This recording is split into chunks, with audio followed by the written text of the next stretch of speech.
কে আপনাকে আত্মহন করেন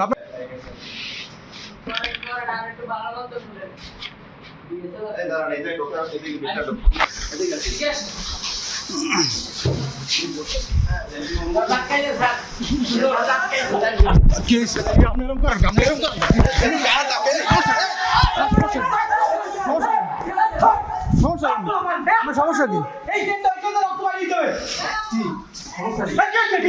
কে আপনাকে আত্মহন করেন ফ্রি পড়াবেন কেন? সরকার কি আপনাকে ফ্রি পড়াইতে বলছে? আমার বাচ্চাদের কোর্স শেষ হয় না, এরা তা আপনি ক্লাসে বসে কি করেন? আপনি ক্লাসে বসে কি করেন? আপনি ক্লাসে বসে কি করেন সেটা একটু বলেন। আমি ক্লাসে সব ফুল কোর্স কমপ্লিট। আপনি ক্লাসে বসে কি করেন সেটা একটু বলেন। ক্লাসে যাও, তোমার ক্লাসে যাও।